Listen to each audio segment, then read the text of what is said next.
Premier point donc selon ce verset, écrivez comment les contrôleurs. Les contrôleurs. Les contrôleurs. Les contrôleurs. Il y a des hommes comme ça. On les appelle dans cet enseignement les contrôleurs. Laban dit ce n'est point la coutume dans ces lieux de donner la cadette avant l'aîné.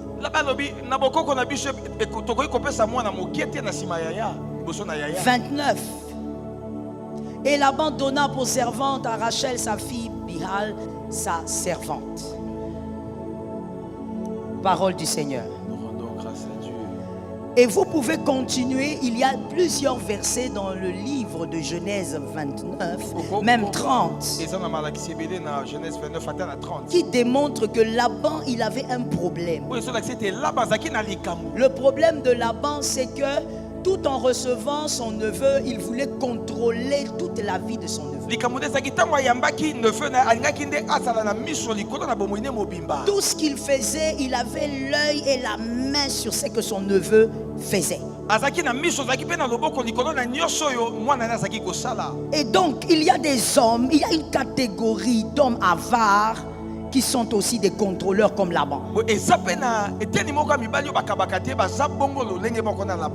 Ce sont les hommes qui par l'avarice cherchent à tout gérer. Ce n'est pas que la femme est dépensière, que la femme gère mal. Non, il est avare. Et il couvre son avarice derrière plusieurs justifications. Il veut tout gérer. Dans le foyer, c'est lui qui gère tout ce qui concerne les finances. Tout ce qui entre sort, c'est lui. C'est le genre d'homme qui connaît même le prix des épices au marché. Pas parce qu'il aime préparer, mais parce que même l'argent de la tomate, c'est lui qui donne. Il fait tout et il veut tout contrôler. Quand l'argent entre dans la maison, même par sa femme, il doit contrôler cet argent. Il achète lui-même les vêtements des enfants. Pas parce que c'est un plaisir, parce qu'il est avare. Il ne veut pas donner l'argent à sa femme. Lui-même va acheter des vêtements à sa femme, des vêtements. Aujourd'hui, nous sommes en 2021. Il achète les vêtements de 1980 quelque chose. Des vieilleries. Il n'y a que lui qui trouve ça beau. Et il dit même à sa femme, je t'ai trouvé une jolie robe. Cette robe-là, c'est la robe des arrière-grand-mères. Tout ça, c'est parce qu'il ne veut même pas donner 1000 francs à sa femme. On ne doit pas toucher l'argent. Même quand il aura une gérante parfaite, il ne donnera toujours pas. Un homme pareil qui veut absolument être le centre des finances dans la maison. Et c'est aussi le genre d'homme qui ne peut pas accepter que la femme travaille. Parce que lui veut gérer tous les finances. Il paye l'électricité. Il paye l'eau. Il paye la maison. Il paye tout, même pour aller acheter à sa femme des choses intimes pour ses menstrues. C'est lui qui va. C'est lui. On connaît le visage de cet homme-là où on achète les soutiens. Alors qu'il n'est pas un homme. Mais dès qu'il l'entend, on sait, ah bonjour papa, vous voulez la couleur jaune? Parce que c'est lui qui achète. Quand vous avez des besoins, il dit donnez-moi vos besoins, moi je vais aller.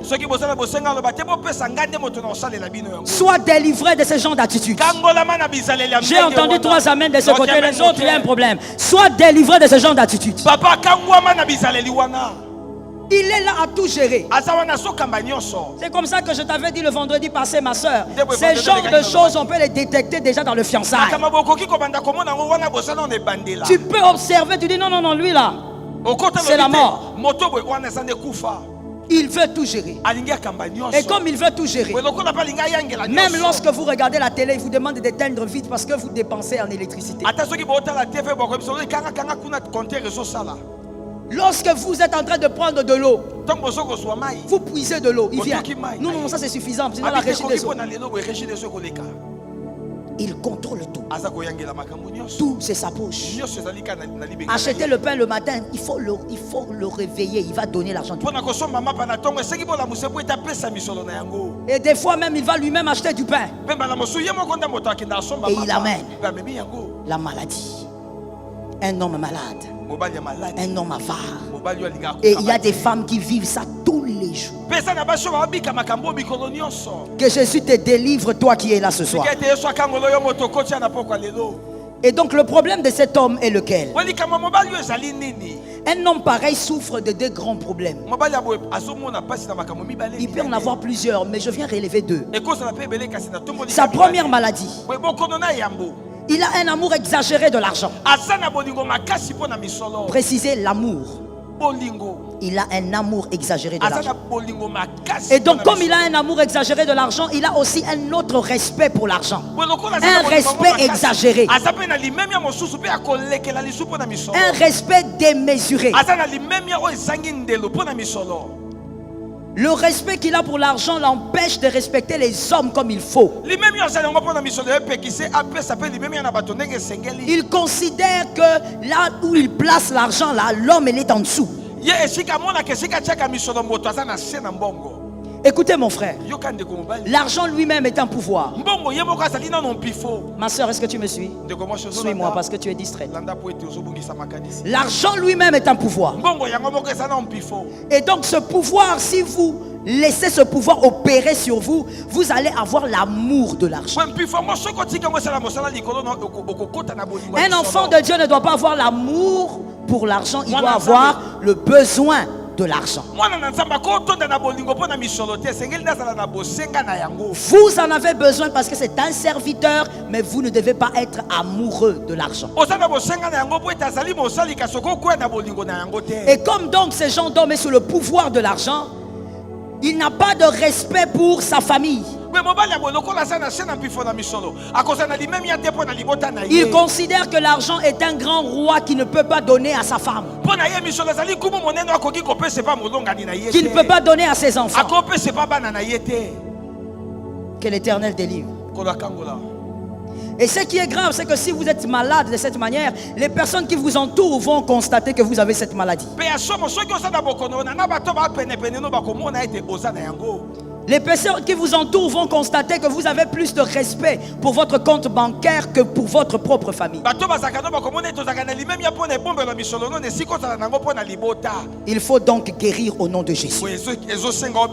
Je suis d'accord avec cet amen-là. Il y a quelqu'un qui n'a pas dit amen, qui dit mais je ne suis pas concerné. Mais peut-être que tu ne t'es même pas encore découvert face à l'argent. Je dis donc, je répète encore, que quelqu'un soit délivré de ce genre de choses. Et lorsque vous souffrez de cette maladie, vous pensez, la deuxième maladie, c'est que vous pensez que si vous donnez à votre femme, à vos enfants, ils ne vont pas gérer aussi bien que vous. Pas parce qu'ils ont fait des preuves, mais parce que vous avez des préjugés. Pourquoi vous avez des préjugés? Parce que vous êtes malade, vous êtes avare. Et une femme qui vit avec un homme pareil, un homme qui respecte l'argent plus qu'elle-même, sera semblable à une fantaisie qu'il y a dans la maison. Très bien dit. Sera semblable à une fantaisie qu'il y a dans la maison.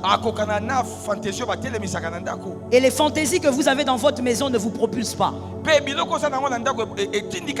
Ça embellit votre maison, mais ça ne vous propulse pas. Ça ne propulse pas votre devenir.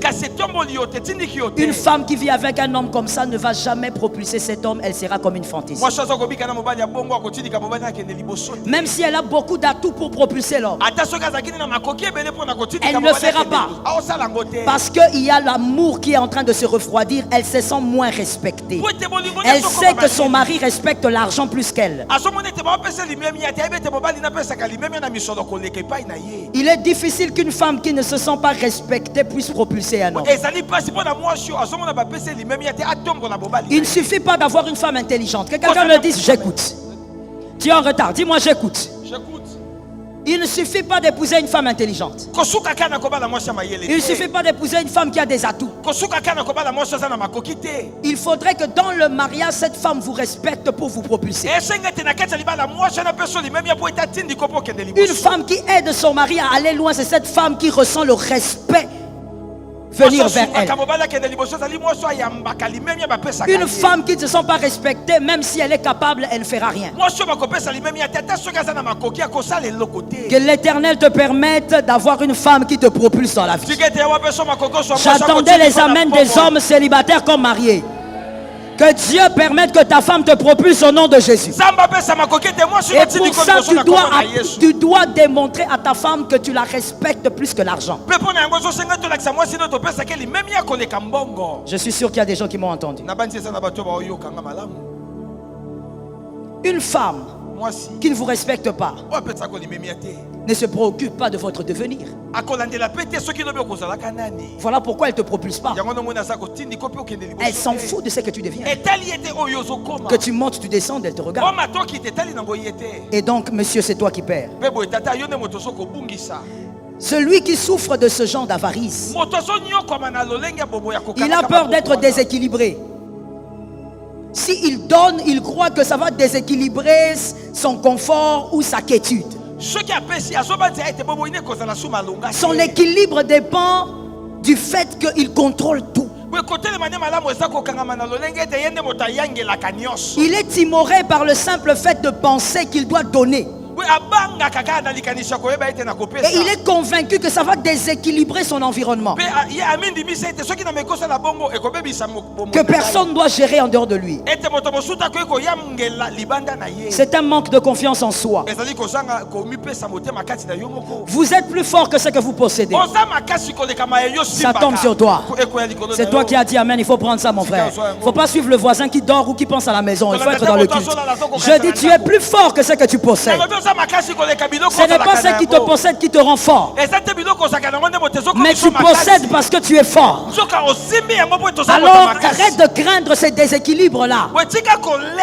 Tu te dis, si je donne, comment je vais faire pour retrouver l'équilibre que j'ai eu en possédant tout ça? Non, je dis à un homme, puisqu'il s'agit des hommes. Si tu as possédé des choses, c'est parce que tu es fort. Tu n'es pas fort parce que tu as des maisons. Tu n'es pas fort parce que tu as de l'argent. Mais tu as toutes ces choses parce que tu es un homme très fort. Vous n'êtes pas équilibré parce que vous possédez beaucoup de choses. D'une certaine manière, dans la société, oui. Mais le véritable équilibre n'existe pas dans votre vie parce que vous possédez des choses. Mais c'est plutôt l'équilibre de votre intelligence qui vous a permis de posséder. Et l'équilibre de l'intelligence, c'est quoi? Vous savez que vous devez travailler, vous savez que vous devez prier, vous savez que vous devez jeûner, vous savez que vous devez s'aimer. C'est l'équilibre de votre intelligence qui vous a donné ce que vous avez. Que quelqu'un répète avec moi. Je suis équilibré à cause de mon intelligence. Et non à cause de ce que je possède. Vous devez guérir de l'intérieur. Vous devez savoir que ce que vous avez ne fait pas ce que vous êtes. Ce que vous avez donne l'apparence de ce que vous êtes. Mais vous avez ce que vous avez parce que vous êtes celui que vous êtes.